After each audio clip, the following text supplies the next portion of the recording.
Hello dear home makers, ఎలా ఉన్నారు అందరూ? ఎండలకి వేడితో పాటు వేడిపొక్కులు అవేనండి సెగ్గడ్డలు కూడా బాగా వచ్చేస్తాయి కదా. వీటిని ఇంట్లో ఉండే చిట్కాల ద్వారా ఎలా తగ్గించుకోవాలో మీకు చెప్తాను. మన ఇంటికి దగ్గరలో చాలా వరకు అవైలబుల్గా అయితే మనకి వేపాకు ఉంటుంది కదా, దానిలో లేతగా ఉండే ఆకుల్ని తీసేసుకోవాలి. ఫ్రెష్గా లేతగా ఉండే ఆకులు అయితే దీనికి బాగా పనిచేస్తాయి. ఈ లేతగా ఉండే వేపాకుల్ని తీసి పక్కన పెట్టుకోవాలన్నమాట.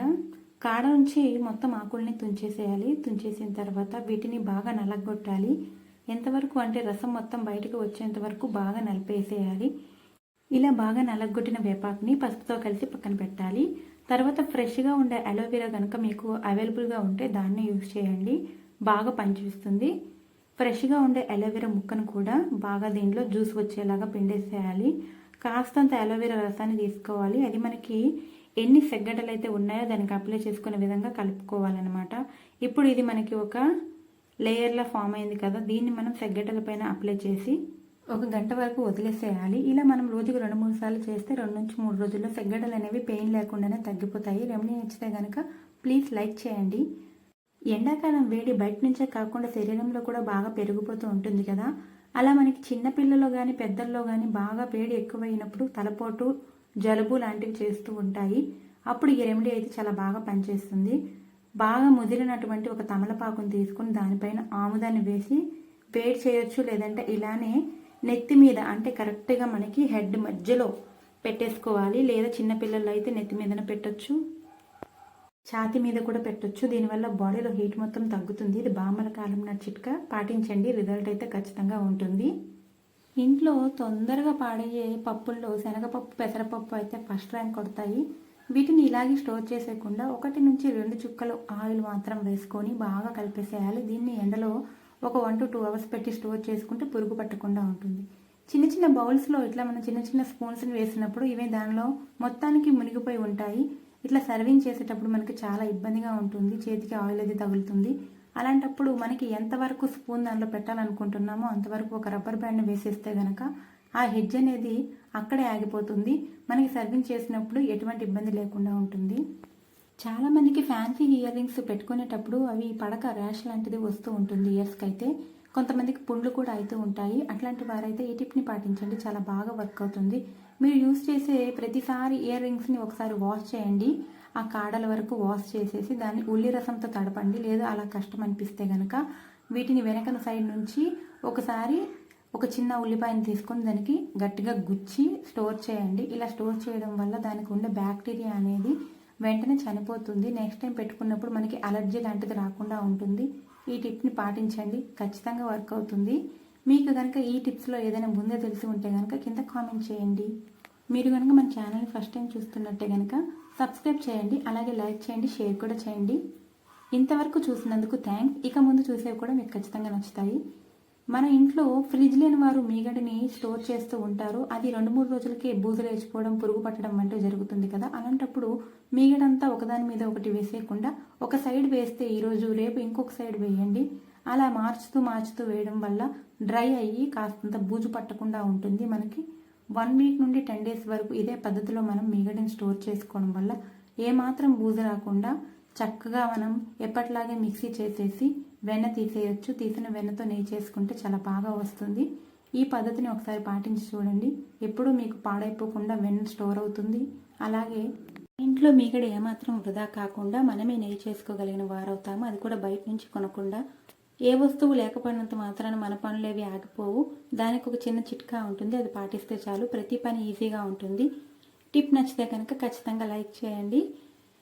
మీరు ఇలా మీగడని మిక్సీ పట్టి వెన్న తీసి నెయ్యి చేయడం వల్ల వేస్టేజ్ కూడా తక్కువ ఉంటుంది. డైరెక్ట్గా మీగడని మరిగించడం వల్ల చాలా వరకు మీగడలోనే నెయ్యి అనేది ఉండిపోయి మనకి పాడైపోతూ ఉంటుంది, వేస్టేజ్ ఎక్కువ ఉంటుంది. అలా చేయకండి. ఎంత మీగడ ఉన్నా కూడా మిక్సీ చేసి చేయడం వల్ల చాలా వరకు మనకి రద్దు తగ్గిపోయి ఎక్కువ శాతం నెయ్యి వస్తుంది. టైం లేనప్పుడు, ఏదైనా ఫంక్షన్కి తొందరగా వెళ్ళాలనుకుంటే, మెహందీ కూడా లేనప్పుడు ఈ టిప్ని అయితే చాలామంది పాటిస్తూ ఉంటారు కదా.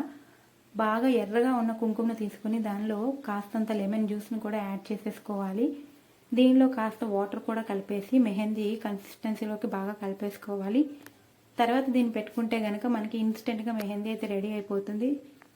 చిన్నప్పుడు రేకు డబ్బాల్లో కొబ్బరి పెంకులు లాంటివి వేసి బాగా గోరింటాకుని అయితే చేసేవాళ్ళం కదా. ఎంతమంది మీలో అట్లాంటి గోరింటాకుని చేసి పెట్టుకున్నారో ఒకసారి కామెంట్ చేయండి. ఇది అట్లాంటిది కూడా చేయొచ్చు, కానీ అది కొంచెం టైం టేకింగ్ ప్రాసెస్. అలాగే మనం ఏ గిన్నె అయితే పెడతామో ఆ గిన్నె అయితే బాగా మాడిపోతుంది. అలా గిన్నెలు మాడగొట్టి ఇంట్లో దెబ్బలు తిన్న వారు ఎంతమంది ఉన్నారో. ఇలా మనం పెట్టేసుకున్నాక కడిగేసి కాస్తంత ఆయిల్ అప్లై చేసేస్తే కనుక మనకి ఇన్స్టెంట్గా గోరింటాకు రెడీ అనమాట. ఏ డిజైన్ కాకుండా ఏ డిజైన్ అని పెట్టుకోవచ్చు. మనకి ఇప్పుడు అప్పుడప్పుడు వర్షాలు పడుతున్నప్పుడు గట్టిగా గాలి వీస్తూ ఉంటుంది కదా, అప్పుడు డోర్లు వాటంతట అవే పడిపోతూ ఉంటాయి. అలా అని మనం డోర్లు లాక్ చేసేస్తే గాలి అనేది పూర్తిగా ఇంట్లోకి రాదు. అలాగే చిన్నపిల్లలు ఉన్న వరకు కూడా ఈ టిప్ బాగా పనిచేస్తుందండి. ఏదైనా ఒక దళసరిగా ఉండే నాప్కిన్ కానీ వేస్ట్ క్లాత్ని కానీ తీసి డోర్ మీద వేయడం వల్ల డోర్ దానంతా అది ఎంత గట్టిగా పడ్డా కూడా డోర్కి డ్యామేజ్ ఉండదు. చిన్నపిల్లలు లోపల నుంచి లాక్ చేసుకుండా ఉండడానికి ఈ టిప్ బాగా పనిచేస్తుంది. కుక్కర్ గ్యాస్కెట్ లూజ్ అయినప్పుడు, లేదంటే మనం పప్పు లాంటి వాటిల్లో కాస్తంత ఎక్కువ నీళ్ళు పోసినా కూడా మొత్తం పొంగిపోయి కుక్కర్ మూత మీద కాకుండా గ్యాస్ మొత్తం స్ప్రెడ్ అయిపోయి అదొక పెద్ద పనిగా మనకి క్రియేట్ అవుతుంది కదా. అలాంటప్పుడు ఏదైనా ఒక అల్యూమినియం ఫాయిల్ మీకు అవైలబుల్గా ఉంటే కనుక దానికి ఒక హోల్ పెట్టి కుక్కర్ మూత మొత్తం అడ్జస్ట్ చేసేసేయండి. లేదు మా దగ్గర లేదనుకుంటే కనుక ఏదైనా ఒక మంచి క్లాత్ ఒకటి తీసేసుకోండి. మనకు పనికిరాదు అనుకునే మంచి క్లాత్ని తీసేసుకోండి. దాంతో ఇట్లా కుక్కర్ వెడల్పుని కొలుచుకోవాలన్నమాట. మూత ఎంత ఉందో అంత కొలుచుకొని ఇట్లా కొంచెం దలసరగా మడతలు పెట్టేసుకోవాలి. పెట్టిన తర్వాత మధ్యలో ఒక హోల్ పెట్టుకొని విజిల్ ఉన్న చోట్లో దాన్ని ప్లేస్ చేసేసేయాలి.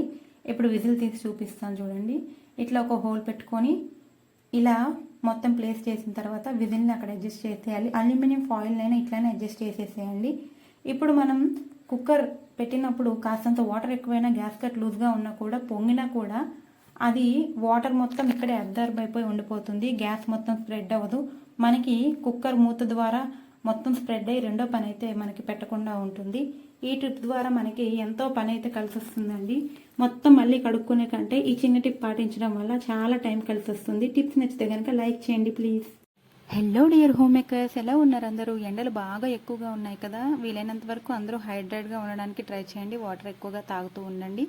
అలాగే ఈరోజు అయితే నేను వీడియోలో కొన్ని యూస్ఫుల్ టిప్స్ని అయితే షేర్ చేశాను. దయచేసి వీడియో లాస్ట్ వరకు చూడండి. మనం చాలామంది ఇళ్లలో ఈ మధ్య కాలంలో అయితే తమలపాకు పొదల్ని చూస్తూ ఉన్నాం కదా. మనం కూడా ఇలా గ్రో చేయడానికి ట్రై చేస్తాము, కానీ అవి ఒక్కొక్కసారి వాడిపోతూ ఉంటాయి, పెరగకుండానే చనిపోతూ ఉంటుంది తీగైతే. అలాంటి టైంలో ఈ టిప్ని అయితే ఫాలో అయిపోండి, ఖచ్చితంగా మీకు గ్రోత్ కనిపిస్తుంది. అన్నట్టు కొన్ని వీడియోస్లో మనం మార్కెట్లో కొనుక్కొచ్చుకునే తమలపాకులు ఉంటాయి కదా, వాటిని వాటర్లో వేయడం వల్ల మొలకలు వస్తున్నట్టు చూపిస్తున్నారు, అదే వేలు మొలుస్తున్నట్టు. అలా అయితే ఏం జరగదండి. నేను కూడా అది చూసి చాలాసార్లు ట్రై చేశాను. అలా చేయకండి. నెక్స్ట్ టైం మీరు పాదుని పెంచాలనుకుంటే కనుక రిలేటివ్ హౌస్ నుంచి కానీ లేదా వేరే దగ్గర నుంచి తెచ్చినప్పుడు ఇలా చూపిస్తున్నాను కదా, ఇది ఎక్కడైతే అంటి పెట్టుకుని చిన్న చిన్న వేర్ల ద్వారా పెరుగుతుందో ఆ ప్రాంతం నుంచి ఒక ఆకుని కాడ ఉండేలా తుంచుకొని తెచ్చుకుంటే సరిపోతుంది. ఇలా మనకి చూసారా చిన్న చిన్న వేర్లు ఉన్న దగ్గర తెంపితే కనుక ఖచ్చితంగా గ్రోత్ ఉంటుంది. అలా తెచ్చిన దాన్ని ఫ్రెష్ వాటర్ని ఒక గ్లాస్లో లేదా ఒక బాటిల్లో తీసేసుకొని పెట్టేసుకోవాలి. ఒక 3 నుంచి 4 రోజులు కిటికీ పక్కన కానీ లేదైతే సన్లైట్ ఎక్కడైతే మనకు పడుతుందో ఆ ప్లేస్లో పెట్టి ఉంచాలి. ఎండలో పెట్టకూడదు, నీడలోనే. మనం ఇలా ఏ ప్లాంట్నైనా చిన్న వేర్లతో గ్రో చేయాలనుకుంటే దాన్ని నీళ్ళలోనే ఉంచాలి, ఎండలో పెట్టకూడదు. 3 రోజుల తర్వాత వేర్ల గ్రో అయితే మీకు కనిపిస్తుంది కదా. వేర్లు గ్రో అయిన తర్వాత మనం మట్టిని చూసి ఒక కుండీలో కానీ లేదైతే ఏదైనా విస్తారంగా ఉన్న ప్రాంతంలో కానీ పెడితే పాదు చాలా చక్కగా పెరుగుతుంది. మీకు కనుక ఈ టిప్ నచ్చితే ఖచ్చితంగా లైక్ చేయండి. వీడియోకి లైక్ చేయడం వల్ల రీచ్ ఉంటుంది ప్లీజ్. తర్వాత టిప్ అయితే మాత్రం మనం చికెన్ ఒక్కొక్కసారి కబాబ్ కానీ లేదా తందూరి ఫ్రై కానీ లేదా KFC ఏదైనా ట్రై చేద్దామని పెద్ద పెద్ద పీసెస్ అయితే తెచ్చుకుంటూ ఉంటాము. చాలామందికి ఈ టిప్ అయితే తెలియదు. వాళ్ళు డైరెక్ట్గా వీటిని మ్యారినేట్ చేసి పెడతారు. లోపల వరకు ఒక్కొక్కసారి కుక్ అవ్వకపోవచ్చు. అలాంటి టైంలో మీరు ఇలా చికెన్ మొత్తం బాగా వాష్ చేసేసి ఒక హాఫ్ అన్ అవర్, మీకు టైం ఉంటే 1 అవర్ వరకు ఇలా సాల్ట్ బాగా వేసి ఉప్పు నీళ్ళల్లో చికెన్ నానబెట్టడం వల్ల చికెన్ అయితే బాగా సోక్ అవుతుంది లోపల వరకు. అలాగే మనకి కుకింగ్కి తక్కువ టైం తీసుకుంటుంది. ముక్క లోపలి వరకు మసాలాలన్నీ వెళ్ళి బాగా ఉడకడానికి ఈ సోకింగ్ అనేది చాలా బాగా ఉపయోగపడుతుందండి. నెక్స్ట్ టైం ట్రై చేయండి. వేసవి కాలంలో గుడ్లు ఎక్కువగా సరిపడా గుడ్లు తెచ్చిపెట్టుకున్నప్పుడు దానిలో ఏది పాడైపోయిందో ఏది బాగా ఉందో తెలియకుండా ఉంటుంది కదా. అలాంటప్పుడు ఈ టిప్ అయితే బాగా ఉపయోగపడుతుంది. ఒక స్టీల్ గిన్నెలో వాటర్ని తీసేసుకొని గుడ్లన్నీ మునిగేలా పెట్టుకోవాలి. మునిగిన గుడ్డ అయితే ఫ్రెష్గా ఉన్నట్టు, మునగకుండా నేను ఇవన్నీ ఫ్రెష్గా ఉన్నాయి కాబట్టి నేను కొంచెం పైకి లేపి చూపిస్తున్నాను. ఇలా సగానికి పైకి తేలిందంటే కనుక ఖచ్చితంగా లోపల పాడైపోయి ఉంటుంది. మీరు పగలగొట్టి చూసినా అది పాడైపోయినే ఉంటుంది. మన ఇళ్లలో కూరగాయలు అంటే ఇట్లాంటి పొటాస్ కానీ లేదంటే క్యారెట్ లాంటివి ఇట్లా పీలర్తో పీల్ చేయడం వల్ల దాని తొక్క అనేది చాలా దలసరిగా పోయి మనకి కూర చాలా తక్కువగా వస్తుంది. ప్లస్ తొక్క ద్వారా రద్దు కూడా ఎక్కువ పోతుంది కదా. అలాంటప్పుడు మనం పీలర్తో కాకుండా చాకు లేదంటే ఒక స్పూన్ని వెనక ఉండే కాడ ద్వారా ఇట్లాంటివి పీల్ ఆఫ్ చేయడం వల్ల మనకి రద్దు తక్కువగా ఉంటుంది, కూర కూడా చాలా ఎక్కువగా ఉంటుంది, పోషక విలువల నష్టం కూడా చాలా తక్కువగా జరుగుతుంది. మీరు కూడా ట్రై చేసి చూడండి. మీరు పీలర్తో గీసేదానికంటే ఇలా నైఫ్తో పీల్ ఆఫ్ చేయడం వల్ల చాలా టేస్టీగా ఉంటుంది కర్రీ కూడా. అల్లం లాంటివి కూడా ఇలా ఈ పద్ధతి ద్వారా మనం పీల్ ఆఫ్ చేయొచ్చు. ఏ ఒక్క టిప్ నచ్చినా మీకు యూస్ఫుల్ అనిపించినా ప్లీజ్ లైక్ చేయండి. నేను లైక్ చేయమని మళ్ళీ అడుగుతున్నాను, ఎవరు లైక్ అయితే చేయడం లేదు. Please like. మనలో చాలామందికి ముఖ్యంగా కొత్తగా పెళ్ళైన వారికి లేదా బ్యాచిలర్స్కి ఇలా గ్యాస్ని ఓపెన్ చేయడానికి అయితే రాదండి. ఇది మనం గ్యాస్ మనకి తెచ్చేవారికి ఎట్లా ఓపెన్ చేయాలంటే వారు చెప్తారు. జస్ట్ ఈ తాడు పట్టుకుని పిన్ గుంజితే వచ్చేస్తుందని. ఒక్కొక్కసారి మనం ఎంత ప్రయత్నించినా కూడా అది రాదు, ఎందుకంటే ఇంటర్నల్గా అది లాక్ పడిపోయి ఉంటుంది. అలాంటప్పుడు ఒక గరిట లేదా స్పూన్ లేదా నైఫ్ ఉంటే కనుక ఈ హోల్ దగ్గర కనిపిస్తుంది కదా, ఇక్కడ పెట్టి కొంచెం పైకి అనడం వల్ల రెండు పక్కన లాక్స్ అయితే ఓపెన్ అయిపోతాయి. ఇప్పుడు మనం థ్రెడ్ని కాస్తంత గుంజి కప్పు ఓపెన్ చేయడానికి అయితే మనకు వస్తుంది. ఇది మనకు తెలియకుండా పక్కింటి ఆంటీలని వాళ్ళని వీళ్ళని పిలిచేసి హైరాణ పడిపోతూ ఉంటాం కదా. అలా మనకి ఓపెన్ చేయడానికి రానప్పుడు ఈ టిప్ని అయితే ఫాలో అయిపోండి, ఈజీగా వచ్చేస్తుంది. అలాగే ఖాళీ అయిన సిలిండర్కి చాలామంది మూతలు పెట్టకుండా వదిలేస్తారు. దానికి కూడా మూత పెట్టడం చాలా ఇంపార్టెంట్ అండి. ఇట్లా మూత పెట్టి పిన్ ప్రెస్ చేయడం వల్ల లాక్ పడిపోతుంది. ఏ టిప్స్ నచ్చితే కనుక సబ్స్క్రైబ్